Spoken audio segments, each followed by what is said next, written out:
Welcome to the Paradox with your attending, Dr. Eric Larson. He is a practicing anesthesiologist and clinical assistant professor at Michigan State University College of Human Medicine. Listen in as he takes you behind the scenes of what practicing medicine in today's ever-changing world is like with another doctor. The Paradox is a fun and accidentally informative show for physicians, patients, or anyone who has ever found themselves in a waiting room.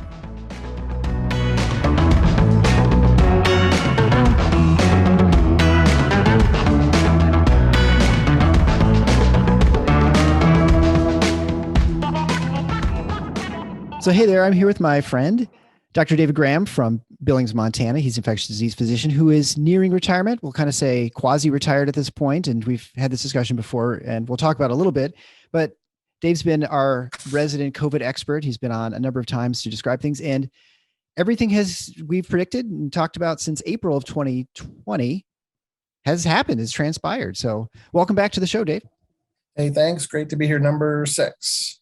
Yeah, I know. You've been on episodes 86, 96, 101, 114, and 143, and now 159. So you definitely have the record easily.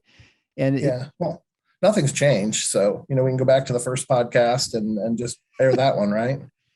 The only thing that's changed is my frustration, the fact that it just doesn't seem to quite end. Like, I feel like we're every step that feels like it should be over, it still just is. It's just continuing and perpetuating. And I'm sure you feel the same frustration in infectious disease too. Well, it's the total truth, but I'll tell you, I am more optimistic right now than I have been since like pre-Delta. So I hope we can talk a little bit about that and some of the positive things that are going to happen. Gosh darn it. Yeah. Well, I mean, let's talk about that because I think, I don't know what the specific definition is, but you have a pandemic, which is basically regional epidemics, right? That are global and they're all over the place. And so it's called a pandemic. And you have that with any sort of virus, really, I guess, until you have baseline immunity for everybody. Everybody's exposed either through vaccination or through an actual infection, right? Once you've hit that, I guess you've kind of moved into endemic stage where this virus is now circulating. It's going to get to sort of its steady state of when it sort of comes and goes in various regions. Yeah. And I guess you've been seeing that play out in the media a little bit. Finally, people admit that this is not going to be eradicated, that this is going to be endemic.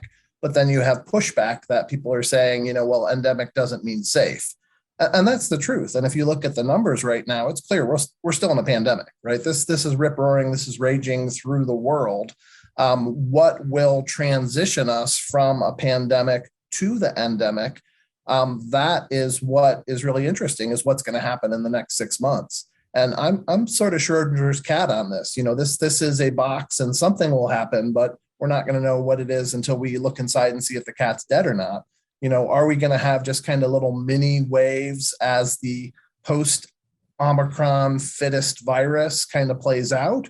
Or are we going to have another variant, kind of tip the scales? And again, this, we could 50% have a new variant that sets off another pandemic in our post-Omicron world. And what that means is that, yes, by now, most people have been infected. Most people have been vaccinated or infected. So we've had people have 2-3 exposures to the virus. So in a mostly immune world, what does COVID look like? And it's 50-50 in my opinion. I just don't think we know. Yeah. And so, I mean, obviously the next, according to the Greek alphabet, the next major variant will be Pi. Yep. So that for sure it's going to get sequenced on March 14th, right? 3/14. That has to be the day it has to get officially sequenced. Pi Day. Pi Day, exactly. There are lots of assertions when it comes to new variants. I mean, I hear people all the time say, well, the next one's going to be less virulent. It's going to be more infectious. I think it's clearly going to be more infectious. It has to be by definition if it's going to outcompete the current Omicron. Do you think it's fair to say that it's going to be less virulent, or at least no more virulent and more dangerous than the current version? So, but remember, it only has to be more fit in the setting of a post-Omicron world. Right. So if most people actually get Omicron, then they're going to have relative immunity to the Omicron strain. So the next virus, even if it isn't as fit de novo, as long as it's more fit than when people have a lot of relative immunity to Omicron, that's the one that's going to take off. So, and if we're seeing anything with repeat exposure, what we're seeing is less death, less severe illness. So I can look at my hospital right now. We've got people in our hospital again. Generally we had 20-ish people during the low periods and up to 70 or 80 during the bad periods. Right now we're around 50 to 60, but they're not on high flow nasal cannula. They're not in the ICU intubated. So these are people staying 2-3 days instead of 8 to 10 days or more. They're less sick. And then what's also interesting about them, we're about 50-50 vaccinated, unvaccinated in the hospital right now. So we're seeing a lot of vaccinated folks, usually not boosted, who do wind up in the hospital for a day or two. Yeah. In our experience at our hospital system, it seems that, obviously there's more who are unvaccinated than vaccinated who are hospitalized. And the ones who are sicker are clearly the ones who are unvaccinated, or at least as far as we know, no prior exposure to. And they tend to be younger and they tend to be less sick, less comorbidities, which I guess is exactly what you'd expect, right? You expect that, for one thing, to speak sort of morbidly, the people who are the sickest have already been sort of thinned out of the herd, so to speak. And then also they don't have, since you don't need that immunity to get as sick, right? Or I guess this is a confusing way of putting it. If you have immunity, you have to be more frail to require hospitalization and support in the hospital. Yeah. And I think, Michigan is an interesting case study because you guys actually did have an alpha wave, right? Yeah. Almost no one else in the country had the alpha wave. So, where we were at is literally we were decelerating from our Delta wave. We had a late Delta wave when Omicron took off. And so, our hospitalization numbers were just coming off the Delta peak when New York and the East Coast was blowing up. So, number wise, we're a little bit behind. We're probably at our peak right now with, can you believe we have right now 1 out of 8 asymptomatic people are positive for COVID on our preoperative testing. So, figure that out. You're in a room of 4 people. There's a 50% chance someone has, COVID in their nose. Now that doesn't mean it's alive replicating COVID, but it's just astronomical. Our symptomatic rate is 45% right now. So, you can't walk down the hallway and not be exposed to COVID right now. So, but that is in the setting of just getting over this massive Delta spike. And then you guys had the Alpha spike before that. And you had the, what are we calling it, wild type Wuhan before that. So, how many people are there out there that haven't been exposed to this virus now? Yeah, well, there are definitely some, right? There are people who are able to isolate. There are people who live in rural areas who have managed to avoid it. And, there are probably people who, for whatever reason, are sort of immune to it, or at least they're less likely to be attacked by this virus, which we can't explain, right? They just don't get infected easily until they're maybe exposed to massive doses or something. Yeah. Black box you had mentioned earlier when we first talked back in April. Yeah. Well, and the black box, I think that's still out there. The black box is the pediatric age. So, why do kids not get sick from COVID? And it's a fascinating thing because you ask certain parents out there and they think if their 5-year-old gets it, there's a 50% chance they're going to die from it. Yes. Right. And then you ask some parents and they know that even if they're exposed to it, there's a very low chance that they actually get symptomatic disease from it. There's something about being young and generally younger than 5, 2 years old or something like that, where they're exposed to common cold coronaviruses all the time. And generally they're asymptomatic to these. So, I think that's the black box is what's really happening in kids. This adaptive immunity in kids is different, versus people that don't get it, that aren't exposed to it. This is more of the, the circles you run around in, right? So people that are in circles that get COVID have gotten COVID and gotten it multiple times, whereas people that haven't gotten COVID yet run around in circles that don't get COVID because otherwise they'd already have COVID, right? Right. Yeah. It'll be years before we kind of figure all this stuff out. I think it's going to, there's a lot of things that no one bothered. Certainly there weren't a lot of people working on respiratory viruses and how they come in waves and pandemics. I think, we could look at it. I'm sure there, the rhinovirus that sweeps through the country that no one bothers to sequence because it's just a cold, right? But you probably see that you might see the exact same characteristics of how it comes and goes, and some region for whatever reason gets hit 3 times as opposed to another region that gets hit just once. And I'm sure this happens all the time, but we just don't have that sort of, maintenance, or not maintenance, but sort of, I can't think of the term, but where you're actually trying to find these things. You're not looking for it. So Yeah, we don't have the surveillance system. surveillance set is the up. word. Yeah. Right. Yeah, well, and also, this is a non-linear system. This is a chaotic system, right? So we really don't even have the models to explain transmission and disease prevalence if who gets it. Yeah. Well, and I think, even when you look at the flu, there's probably a lot we could learn from this that would help us in figuring out the flu a lot better too, because I'm sure the fact that the flu disappeared for a year, I mean, that is very interesting. And that there'll be a lot of things people, come to with their theories of why the flu disappeared for a year. Was it viral interference? Because you're infected with something else, you can't transmit flu. Well, we know people can get flu and COVID too, and you can have multiple viruses at the same time. Or is it because there's just no travel? I mean, all the reasons, because people say, oh, it's the masks. I tend to think that's probably not it. But anyway, there are all kinds of ways you're trying to figure this out later, I think. Well, and absolutely, like this year, we were starting to have a influenza 1 year, and we had RSV was just going off the walls, and both of those have decreased with Omicron. So it probably is just a out competition by a superior virus, right? A more contagious virus, right? Yeah, and I think as with most things, there are probably a number of explanations for why something happened, right? People were wearing masks, and people generally didn't do as much stuff together. When they were sick, they stayed home more than they used in the past. They didn't travel as much. And so all those things are enough, especially with an endemic virus like, rhinovirus or adenovirus, that it's easier to suppress than something that is novel to people's immune systems. So speaking of masks, Eric, let's just go ahead and tackle the most controversial topic of the day. How about masks in schools? What do you think about that? Yeah. Well, I mean, I think there's no point to having masks in schools, because I think, you look at, when you look at the evidence for controlling disease, for one thing, I think with this virus, I think it's very shoddy. In fact, there's probably almost no evidence that it actually is useful. I think you have an incredibly low risk population, and there is absolutely a cost to it. And I think, people say there's no cost to it, or kids are resilient, or kids don't mind. And it's true. Kids will put on whatever you want. And I've said this from the beginning, that if you told kids to put a pumpkin on their head, they'll put a pumpkin on their head. If that's just what everyone's doing, that's what they're supposed to do. But that doesn't mean it's the right thing to do. And I think there are definitely there's some problems with masks. And I think one thing that is hard to quantify is the fact that if everyone's wearing masks, people are viewed as a disease vector, or that there's a threat and a danger. And so you have kids living in a constant level of threat, that they know there's some sort of problem.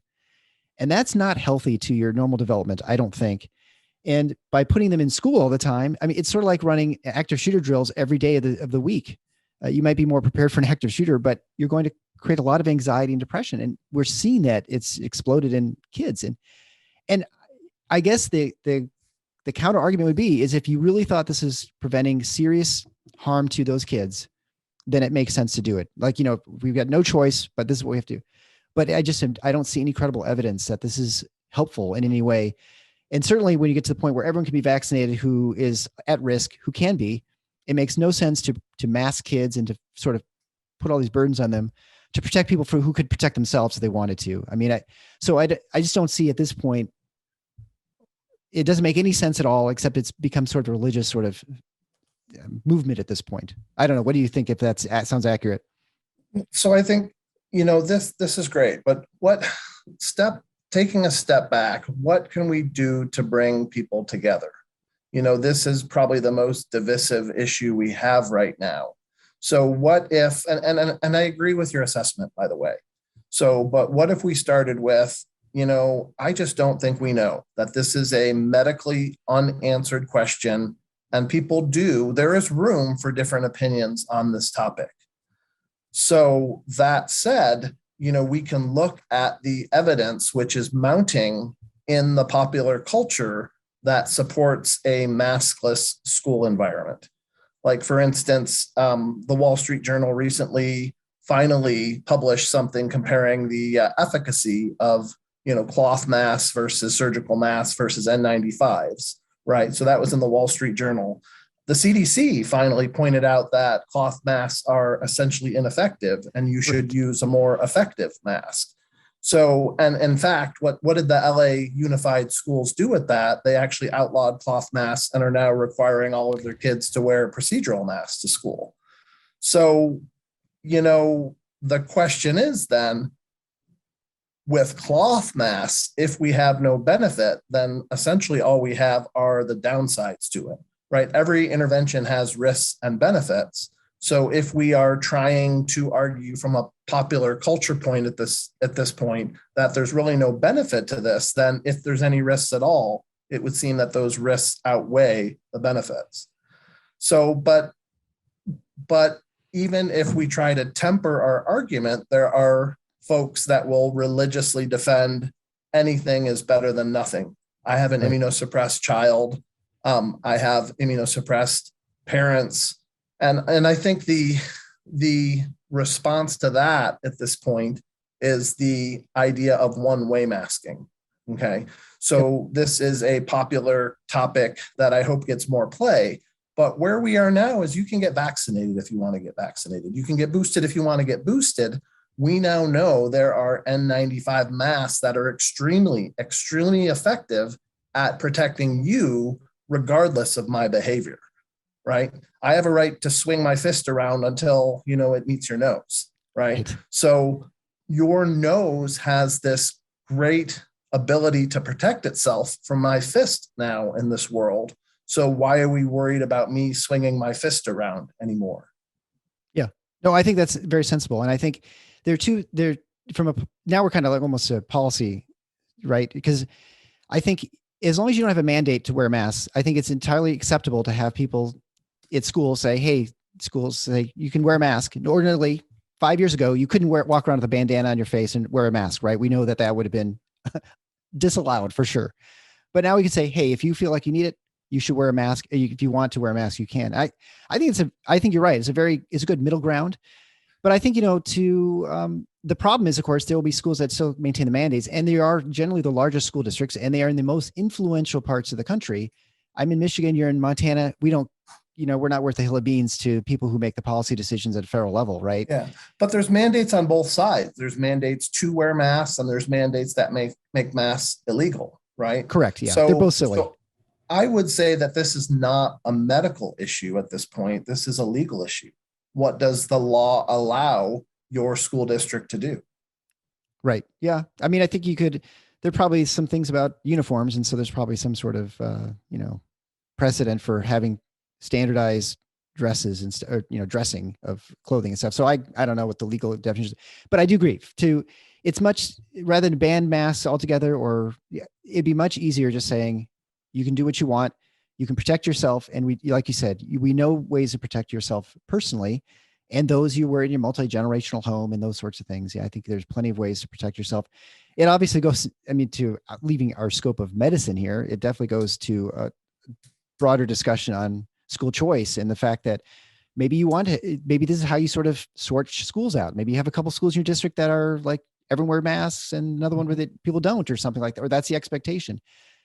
Makes it messy, but having more educational options is probably useful for parents and actually, honestly, for teachers and whoever who's, thinks that this is a very important issue. I tend to think that what will happen, and I'm guessing you'd probably think the same, that when you make masks optional, most kids won't be wearing them. Their parents might make them wear, which, I think that's probably what will happen. But I think that would, at least giving people the option is probably the best way to, without as much contention to solve this problem. But what's important about that is that there should be no mask shaming if you decide to wear a mask or if you don't decide to wear a mask. Okay. There is room for different opinions in this world. This is an unsettled medical issue. Please make up your own mind. But importantly, if you're gonna mask, wear an effective mask, right? Don't wear a bandana. I know. Well, in the hospital, we're still required to wear these surgical masks. And I think, the Bangladesh study showed maybe a marginal, it was very weak evidence, I think, especially, and it was an unvaccinated population. I think you could probably argue that those masks really don't do anything either. I mean, I think there's. Yeah. And the Atlantic had a great piece, discussing all of the literature that supports masking, and really none of it meets any sort of evidential rigor at all. So there again, this is not a medical question, Eric. There's room to debate this on medically. So what do you want to do? What's right to do from a legal stance? Let's decide it on that, not the medical issue. Yeah, no, I kind of think that's where we're moving, but I think there's still some people are sort of dug in some ways in both sides, and the more the power, it seems right now, still held by those who want to mandate that, especially in the larger districts, like the Los Angeles Unified School District, New York, Chicago, Detroit. I mean, those that's the hardest part, is to try and break through, because that's where most of the kids are. I mean, Yeah. But, clearly there has been a softening of the CDC's stance recently. There's been, I want to say they've become a little more rational. The idea that we don't have to isolate for 10 days anymore. It's 5 days, and that you don't have to test, because guess what? We can't even get tests. But, then there's this idea that we're needlessly boosting adolescents, causing the risk, especially in males, of myocarditis for something that really doesn't help them and probably doesn't help the community. So again, this is any risk there. If there's no benefit, it's all risk. So the CDC's got this really mixed history.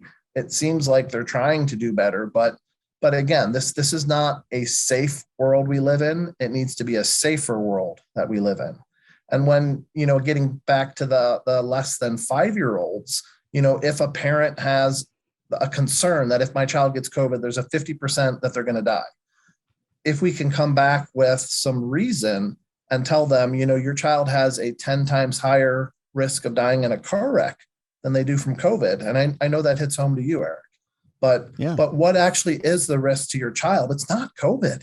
It's the next 20 years of learning that we've decimated by these 2 years of masks we put on them, by the shaming, the fear.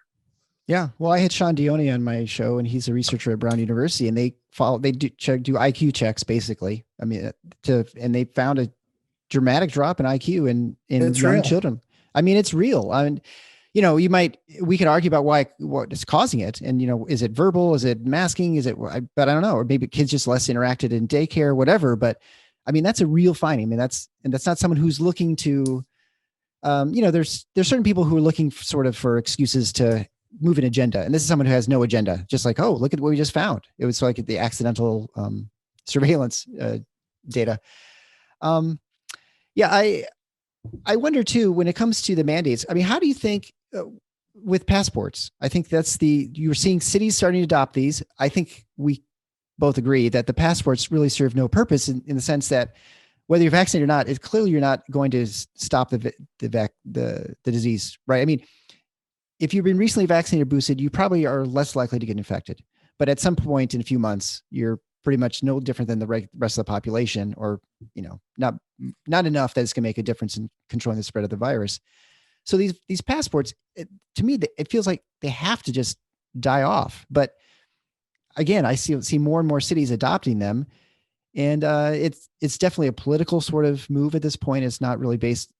I mean, I think they base it on science, but there's not really. It's maybe old science, we'll call it, that they think, well, the vaccine was stopping the pandemic back in a year ago, and now it's maybe not. Maybe it was just our imagination that it was stopping it. It's hard to know, I think. But either way, do you see that? Did you see those going away, or do you see them just transforming them and saying, well, now we want to make sure we're not going to worry about that, but we make sure you're vaccinated for flu and make sure you're vaccinated for polio and mumps and measles, and we're just kind of sort of, change that passport system from what it is now. Yeah, what I guess I worry about is every time we have an uptick in cases, we regress. We regress to these more regressive policies of non-pharmaceutical mitigations that we know don't work. The Omicron and the travel bans are a perfect example of that, right? So where we have to get to, and I don't think this is controversial anymore, but you're still not allowed to say it, but where we need to get to is where we stop counting cases, where we don't care if people are infected anymore. Because what does infected actually mean? It means that you have virus replicating in your nose, and vaccines don't prevent that. They're not supposed to prevent that. So what is the point of a passport that says you got a non-effective thing at trying to do what that passport's trying to do, which is not contaminate other people, Right. not infect other people. So I have said for a long time now, and I've been blacklisted for it, that cases don't matter. And cases don't matter. They haven't mattered for a long time. But how can we get beyond that and start focusing on what it is important, which is not shaming people? What we can actually do is meet people halfway, listen to them, understand their fears, and try to help them get vaccinated if they're not vaccinated, or to understand if you're not vaccinated, guess what? You're going to get the virus. But guess what? If you're vaccinated, you're going to get the virus. Okay. Right. We're all going to get this virus. We're all going to get it 3 to 5 times before it becomes the common cold, right? That's what's going to happen. There's no stopping that. There's no rock you can hide behind not to get COVID. So do you want some of those illnesses to be vaccinations rather than illnesses? I think that's a pretty good trade-off, right? We know that even when they're vaccinated and boosted and have their 4th shot, there are people that are going to die from COVID. We know that there are people that are genetically susceptible to this and are going to die from it. So my heart breaks for people that have lost the genetic lottery, that this novel virus that wasn't supposed to infect people, that for whatever reason they were born with a set of DNA that allows them to be susceptible to die from it, they're going to die from it. And more than that, we do have a lot of immunosuppressed people in this world that God knows we need to protect them, right? But at what cost, right? Is it at the cost of generations of raising children? Yeah. Well, and especially when it doesn't matter. I think, this argument would be a lot more challenging if there was a utilitarian argument for doing a lot of these interventions. Like if we said, hey, everyone's masking and it is absolutely stopping the spread. And as soon as we take the masks off, it starts blasting off again, or by having these travel bans and preventing people who are infected getting into our country, we're preventing the infection from getting into our country. If that was the case, then I think it'd be a lot dicier argument. But clearly none of those things work. And so I don't know. I feel at some point people have to, I think we just need leadership from, it has to be Fauci. It has to be those people at the very top. Those are the ones that are sending the marching orders to most of these public health agencies and the state health departments, right? I don't see a lot of state health departments outside like Florida and Texas, but they are seen as sort of rebels, and you have to have the federal government accept these things. And I don't know. I don't see it right now in this current administration, I shouldn't say backpedaling, but essentially that's sort of what they're doing. They have to accept the fact that they were wrong initially in what they were advocating that the vaccine did, and that it prevented infections. They said it'll end the pandemic. Well, you and I would agree that it has, right? It has changed the outcome of your infection to COVID. Where it was more people are going to die from this, definitely less people have died from it. However, it's not preventing people from getting infected, right? But that message is not being shared. Well, and I think we have to go beyond this, Eric. Even if the CDC were to come back to its pre-COVID baseline, remember, it's the Center for Disease Control and Prevention. It's not the center of common sense. It's not the center of balancing priorities, right? So you remember we went into a room with someone that had chickenpox and we had to wear an N95, even though we had chickenpox before and we had no chance of getting chickenpox, right? So the CDC does not have a history of being logical. They have a history of safe rather than safer. Okay. And this is the world we have to get to. We have to get to a safer world because we can't create a safe world. Well, and the answer to that is that people just ignore those edicts, right? What happened is people didn't bother putting a mask on, or they wouldn't bother, there are all sorts of things. Like I would use the top step on the ladder. There are all kinds of things we do, right? That we just ignore. And so I don't know but I do not feel like this is really going to truly end until we get, maybe not the CDC head, but there has to be someone at the top who says, you know what, this is over. But I think there are just people who at this point still not ready for it to be over for political reasons, or because they don't want to be the one who calls off the dogs and then, suddenly there's another variant and it turns to be worse. And now they'll be blamed politically for saying, hey, it's all okay, when it really wasn't. Well, and I think people will figure this out. There's a movement among Democrats to do some more middle of the line measures with these things as well. And politicians will respond to that. They'll respond to their base. But so even locally, our school district has a masking mandate. And the question was coming up just as a matter of routine right before Omicron, they were going to stop the masking mandate. And our superintendent continued the masking mandate, which I thought was the right thing to do. Okay, even though I know masks don't help, the optics of it, we had I was going to say shit ton, but I shouldn't. We had a large number of kids get infected with COVID in our schools. And imagine if we had stopped the mask mandate right before that happened, people would have gone, aha, look at that. You stopped the mask mandate and look what happened in our schools. So we really couldn't stop that ineffective mitigation at that point because things were destined to go wrong. And optically, the lack of masks, therefore the superintendent was going to be blamed for that, let alone if unfortunately we had a child die, it would be his fault. The blood would be on his hands. Right. So there is a right time to be more logical and rational. So let me ask you this then. Say you're in a setting where Omicron's fading and you have a mask mandate in your school. When is the right time to stop that mask mandate that is ineffective? Yeah, I mean, I would just say right away, obviously, but because that's just maybe I'm just so tired of all this doing things that just don't work. Because I don't like doing anything in medicine that is of no point, right? I just so I would say right away. But I think politically, I think you have to say once things start getting better, we're gonna get rid of the masks, and we can look at what happened in Florida where they have no mask mandates. Now I'm sure kids are wearing masks there at some places, I'm sure. But we see no change in how the pandemic moves based on what your mask, whether kids are wearing masks in schools or not. I don't think there's any question that makes no difference. So I think you just have to, I do think you have to be bold as a superintendent. You're going to have to, and you can, again, like you said, you say, hey, if you want to wear a mask, we know you can wear effective masks, and we're anti-bullying in schools. We have been for the last 10 years. That's been a focus.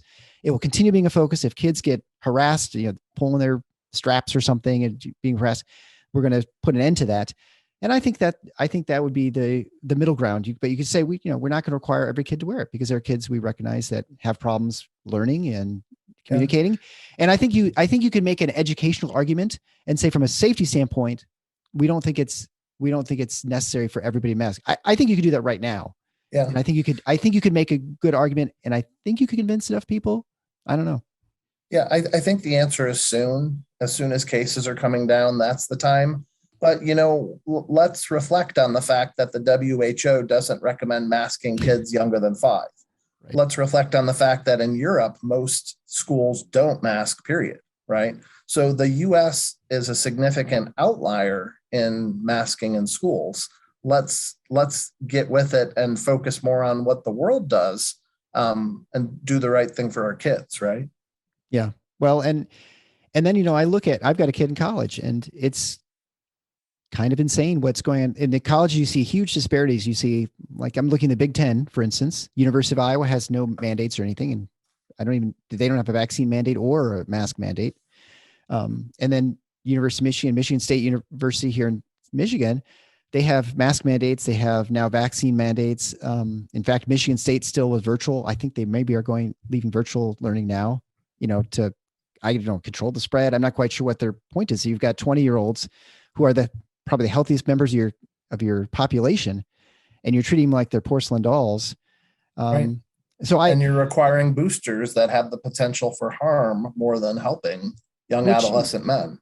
Right. I mean, I think it's hard. There's no data showing that the boosters do anything for someone who's 20. I mean, when you have such small risks, I don't know, to actually having complications of COVID, I would think your risks for getting a complication of the vaccine, which are still incredibly low, are the same, or there's not a huge order of magnitude difference where you'd say it's no brainer to require them for people.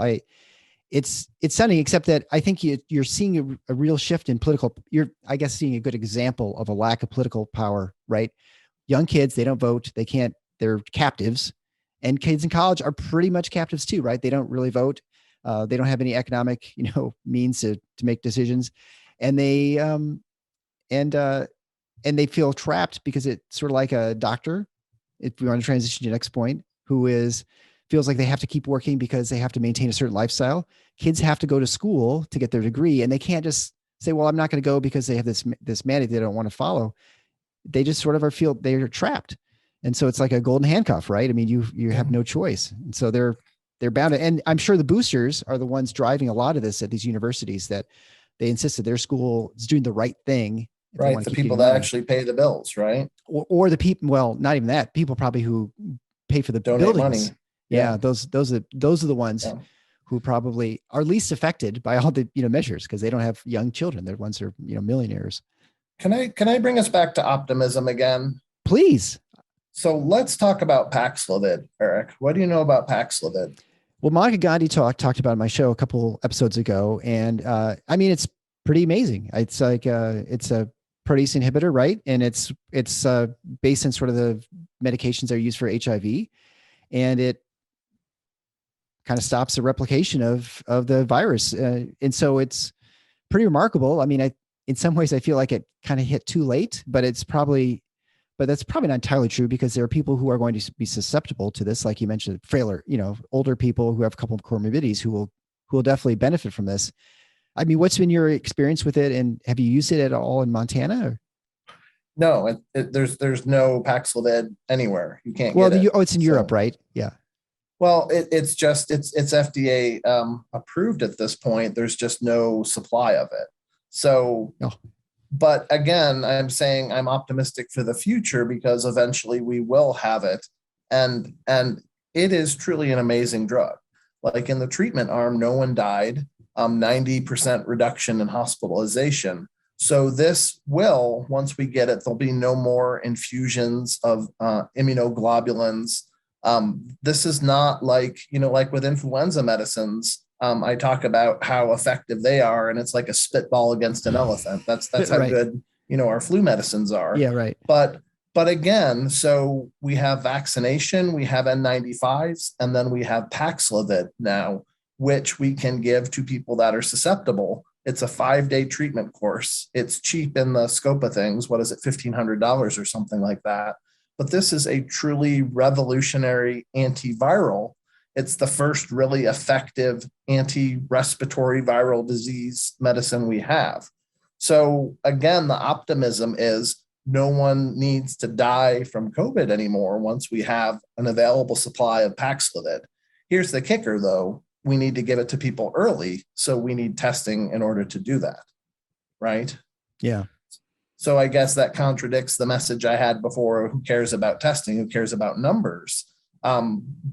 That would be true in younger folks, but older folks that have a supply of testing at home, people that are susceptible to this, that have a supply of testing at home, I think that could really revolutionize where we are in the spring and summer this year. Yeah. Well, and I think that sort of goes to a lot of the problem, especially the last year, is that we have not really allowed any nuance or any sort of individualization of treatment or therapeutics or prevention when it comes to this, right? Like, I don't think either of us would argue with a 90-some-year-old, trying to protect them and maybe wearing a mask or, getting boosted a number of times. But, a 9-year-old doesn't need to have all this stuff done. And they also don't need to be masking and doing all these sort of interventions to prevent infection, because it doesn't really matter really for the most part. And to your point, testing doesn't matter. You don't need to test 19, 20-year-olds twice a week at a college to see if they've got COVID or not. But, would you test nursing home residents once a week? I don't know. Maybe you could argue there's some use to that if you can give a therapeutic that's going to prevent them from ending up in the hospital. So we just need to be sort of just more rational about this sort of treatment. And I'm a little frustrated in some ways. The government does not allow us to have any sort of nuanced approach to things. And like, if you've been previously affected, you need to get vaccinated right away. Well, it would have made more sense to vaccinate people who hadn't had any exposure when we had a limited supply. But we felt like there's no way we can have any sort of nuance to our just everybody gets vaccinated and you have to do it twice and you have to have a certain schedule. But I'm optimistic and think with you that I think we have therapeutics. And the cool thing is with this mRNA vaccine, I think if another one comes out, I think we can develop this vaccine very quickly. And then also therapeutics will come out a lot because we have now effective therapy. And there's no reason to think that this sort of protease inhibitor wouldn't work in a different virus if you just changed the formulation. I don't know how they do it. I'm not a chemist, but I think you did the same strategy would be probably pretty effective there too. Yeah. So, with the natural immunity idea, the CDC finally published something in the MMWR that actually recognizes natural immunity, right? So again, this is a huge step for the CDC. They actually recognize that there is something called, natural immunity. That doesn't mean that there aren't physicians who potentially will lose their job because they don't want to get a booster when they've just had Omicron, right? This is something that you hear about in the physician circles right now. So, will we truly get to rational, individualized medicine? Yeah, I don't know. Will we do the right thing for people instead of make these population decisions? I won't hold my breath, but we can decide on our own too, Eric. So, yeah. I think we talked last time about what we're going to do with our kids and COVID. So I think with my boy, I decided to give him one shot of Pfizer, and then I'm going to wait 6 months and see if what the data shows for myocarditis, right? Does a 7-year-old actually need 2 shots, or is one enough? Personally for myself, I got a shot of, I think I got Moderna initially, and then I waited 6 months and I got my Pfizer. So I'm pretty close to being 6 months after my second shot, which was 6 months after my first shot, which I think is the right thing to do, right? To wait 6 months between your first and second shot. But what do I do now about getting boosted? I have to make that decision soon. So, from a public health perspective, are we allowed to individualize like that? Like a infectious disease physician can make decisions for his own family. An anesthesiologist can make decisions for his own family. Can the average nursing home resident decide that I need to have some test available in case I have symptoms so that I can call in for Paxlovid? Right. Yeah. Well, I'm hoping that we're getting to that point. I think we are. There's a broad understanding that things that were believed are no longer true. I think we've talked about things in the past and they've mostly come true, but the rest of the world has not really taken them a while to get to the fact that, vaccination actually just tricks your body and thinking you've been infected, right? So it provides the immunity that your body would normally produce if during an infection. So naturally, a little bit different, right? Because all you get is the spike protein with the vaccination. But essentially you're getting the T cells and B cell formation, right? That's what the vaccine to the does, spike right? protein. Yeah. Yep. Right. Yeah. Right. So whereas if you have a natural infection, there are more epitopes that your immune system is. So if there is a different variant in the future, the idea is maybe there would be less breakthrough problems with natural immunity than there is with vaccine immunity. So, and again, the idea is, this Omicron specific vaccine that both companies are studying right now, it's useless, because the vaccine that we currently have available is doing exactly what it's supposed to do, even with Omicron, right? It's preventing death and it's preventing severe illness. So we don't need an Omicron specific vaccine. We just need something that prevents severe illness and death. And I think a lot of problems we're having with this is we have a nomenclature problem, especially with the public and broadly. It's hard for me to say that a vaccine is going to prevent infection, that it's working when you're getting infected, right? Because we know that it's supposed to stop infection because it's supposed to stop you, or that you have immunity, but it's not enough to keep you from being infected. People are like, what do you mean? That doesn't make any sense.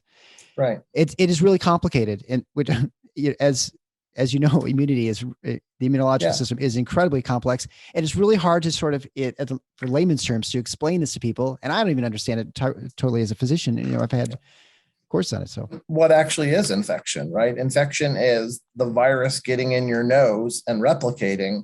What the vaccine is supposed to do is prevent it from spreading from there, right? We want that virus to get in your nose and replicate locally.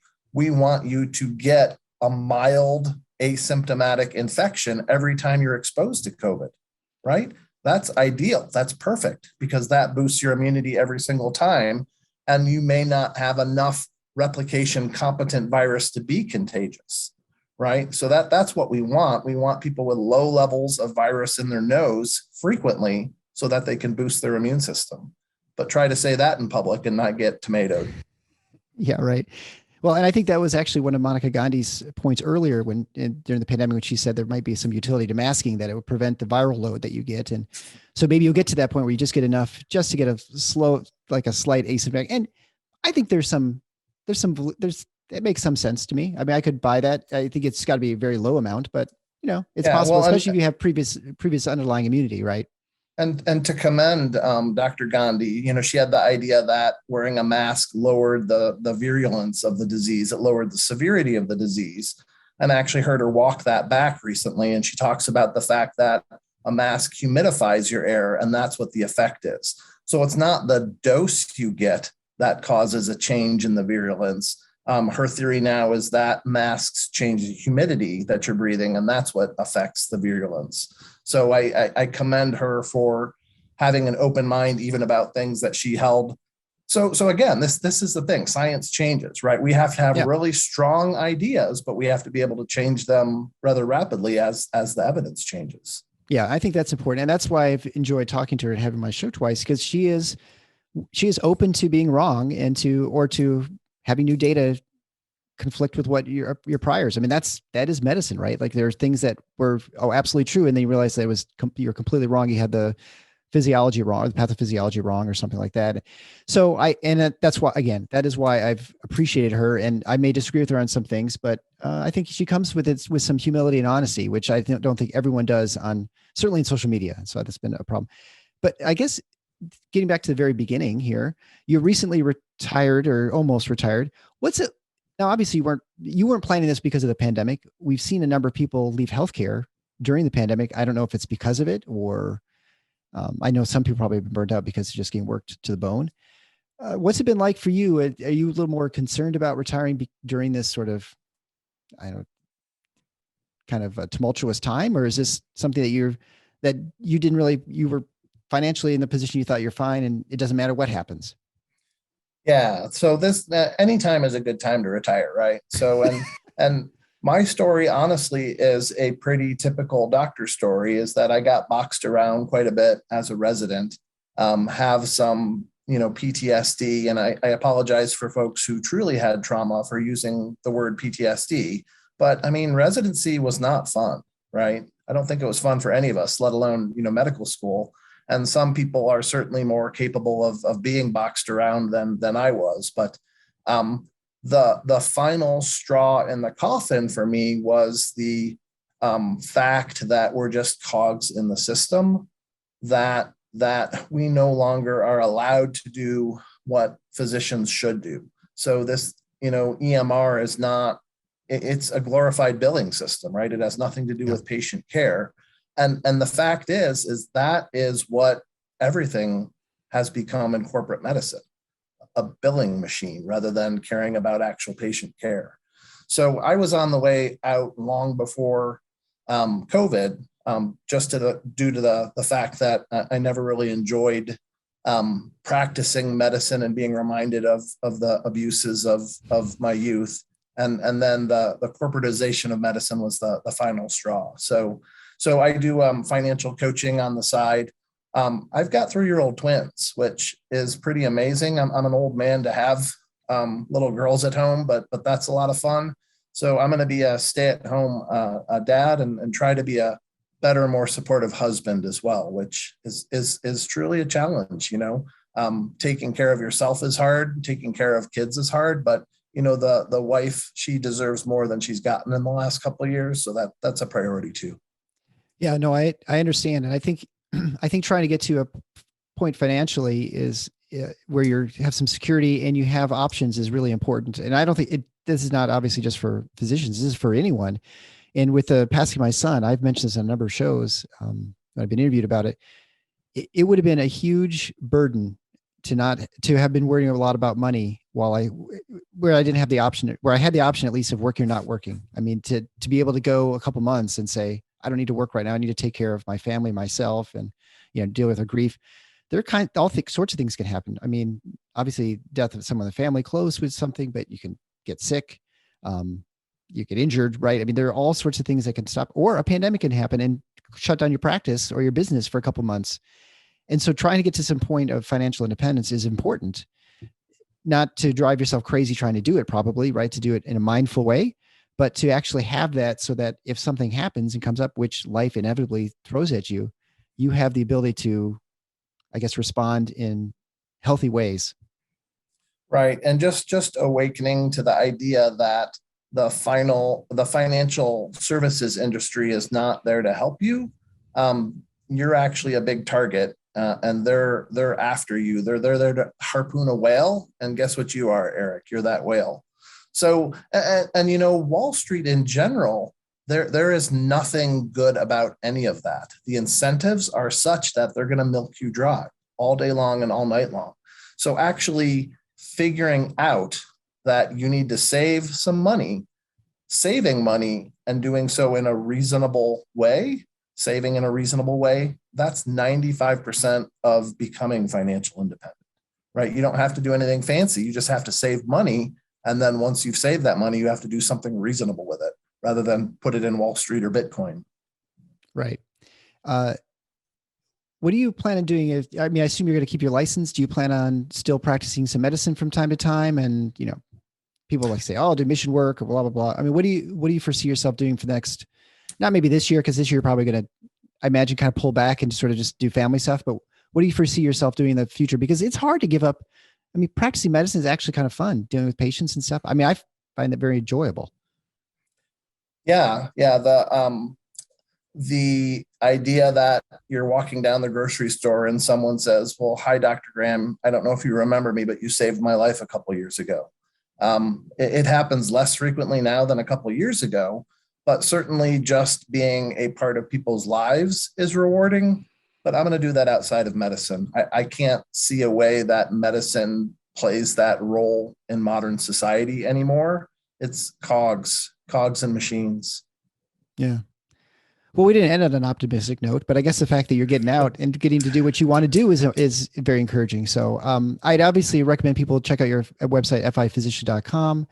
And then they can find out more about your strategies and follow your blog. It's got all kinds of retirement stuff on annuities and 501ks. Tax. It's pretty wonky, Eric. I wouldn't recommend it for the average person, but if you're interested in kind of wonky tax laden strategies, then it's for you. Yeah. Well, and I think, there's some things you just need to take, like medicine. Sometimes you just need to take it. And maybe that's getting yourself educated, at least partially, and those sorts of things is very important. So, well, it's always great to catch up with you, Dave. I hate to keep you from your family. So I guess you got other stuff going on today. So I really appreciate the discussion on COVID. I'd love to say that this is probably the last discussion we'll have to have because COVID's going to be a non-issue. I do think it's going to take an election to kind of totally wipe this off the board. And maybe just be till next year, till we're just no longer thinking about it and like testing and doing all those sorts of things. But we'll see, I guess.